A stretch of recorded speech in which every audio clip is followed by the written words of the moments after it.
Hi எல்லாருக்கும் வணக்கம். Welcome to Priya's home and craft channel. இன்றைக்கி நம்மளோட சேனலில் நம்ம என்ன பார்க்க போகிறோம் அப்படின்னா சிக்கன் பிரியாணி எப்படி பண்ண போதுன்னு பார்க்க போகிறோம். ஃபர்ஸ்ட் அதுக்கு தேவையான பொருட்கள் பார்த்துக்கலாம். நான் வந்து 1/2 கிலோ சிக்கன் எடுத்திருக்கேன். இப்போ வந்து 1/2 கிலோ சிக்கன், பிரியாணி இலை, பட்டை, ஏலக்காய், கிராம்பு இதெல்லாம் ஒரு 2 அந்த மாதிரி எடுத்துக்கோங்க. அதுக்கப்புறம் கொஞ்சம் கொத்தமல்லி, கொஞ்சம் புதினா, இது வந்து இஞ்சி பூண்டு பேஸ்ட்டு. இது ஏன் க்ரீனாக இருக்குது அப்படின்னா இதில் கொஞ்சம் கொத்தமல்லி ஆட் பண்ணியிருக்கோம். எதுக்காக அப்படின்னா இது கொஞ்சம் போட்டோன்னா கொஞ்சம் எக்ஸ்ட்ரா டேஸ்ட்டாக இருக்கும். ஸோ அதுக்காக இது ஆட் பண்ணியிருக்கோம். இங்கே வந்து கொஞ்சம் கேர்டு வச்சுருக்கோம். அதுக்கப்புறம் ஆயில், 2 பச்சை மிளகாய், ஒரு 4 தக்காளி வந்து பொடி பொடியாக கட் பண்ணி வச்சுருக்கோம். அதே மாதிரி ஒரு 4 வெங்காயம் பொடி. அடுத்து biryani masala 2 spoon, chicken 65 masala 2 spoon போதும். இது வந்து நம்ம பிரியாணி போடுறதுக்காக. இப்போ நம்ம பிரியாணி எப்படி பண்ணுறது? இப்போ நம்ம பிரியாணி செய்ய ஆரம்பிச்சிடலாம். இப்போ நான் 3 ஸ்பூன் ஆயில் வந்து ஊற்றிருக்கேன். இப்போ வந்து இந்த பிரியாணிக்கு போடுறதுக்குரிய அந்த பிரியாணி இலை, பட்டை அது எல்லாமே நம்ம போட்டுக்கலாம். இப்போ நல்லா சூடானதுக்கப்புறம் 2 பச்சை மிளகாய் ஆட் பண்ணிக்கலாம். அப்படியே கொஞ்சம் வெங்காயமும் ஆட் பண்ணிக்கலாம். வெங்காயம் வந்து நல்லா அதோட ஒரு ரெட் கலர் மாதிரி வர வரைக்கும் நம்ம ஃப்ரை பண்ணிகிட்டே இருக்கணும்.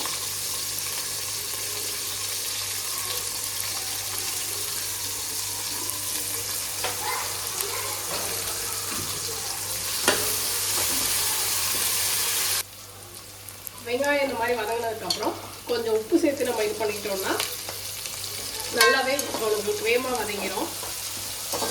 இந்த ஸ்டேஜில் கொஞ்சம் தக்காளி ஆட் பண்ணிக்கலாம். இந்த மாதிரி நல்லா வதங்குற வரை கிண்டிக்கிட்டே இருங்க. இப்போ வந்து கொஞ்சம் இஞ்சி பூண்டு பேஸ்ட் வந்து நம்ம ஆட் பண்ணிக்கலாம். நான் 2 ஸ்பூன் ஆட் பண்ணுறேன். இப்போ வந்து நம்ம கொத்தமல்லி, புதினாவும் ஆட் பண்ணிக்கலாம்.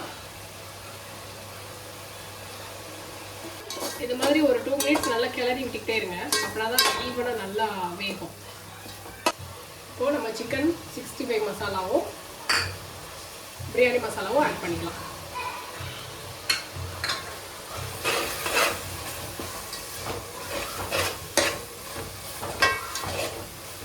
இப்போ தயிர் ஆட் பண்ணிக்கலாம். நான் ஒரு 3 ஸ்பூன் தயிர் வந்து ஆட் பண்ணியிருக்கேன். தயிர் போட்டதுக்கப்புறம் நம்ம சிக்கனையும் நல்லா க்ளீன் பண்ணிவிட்டு ஆட் பண்ணிடலாம்.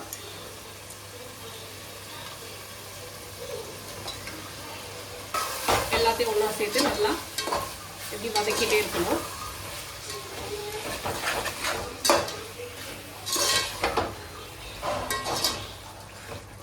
இப்போ நம்ம லைட்டாக கிண்டி விட்டுட்டு கொஞ்சம் நேரம் சிம்மில் கொஞ்சம் வேகட்டும் கறி.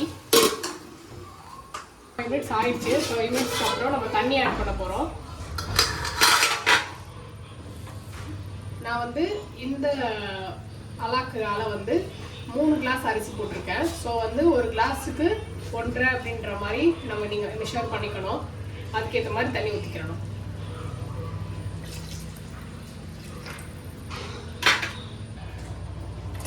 இப்போ நம்ம 4 கிளாஸ் தண்ணி வந்து ஊற்றியாச்சு. அதுக்கப்புறம் இந்த மாதிரி நல்லா நீங்கள் கிளறி விட்டுக்கணும்.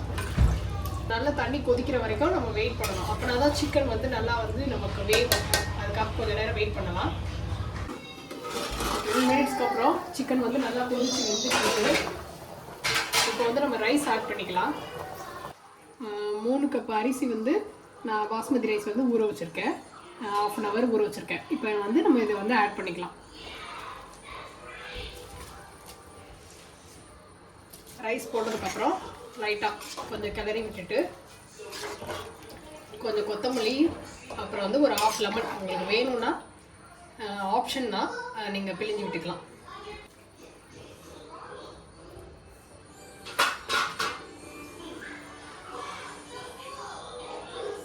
லெமனையும் பிழிஞ்சு விட்டுடலாம். க்ளோஸ் பண்ணிவிட்டு ஒரு 2 மினிட்ஸ் ஃபுல்லில் வச்சுட்டு அதுக்கப்புறம் நீங்கள் சிம்மில் வச்சுருங்க. இப்போ 10 மினிட்ஸ் ஆயிருக்கும். இப்போ நம்ம பிரியாணி வந்து ரெடி ஆகிருக்கும்.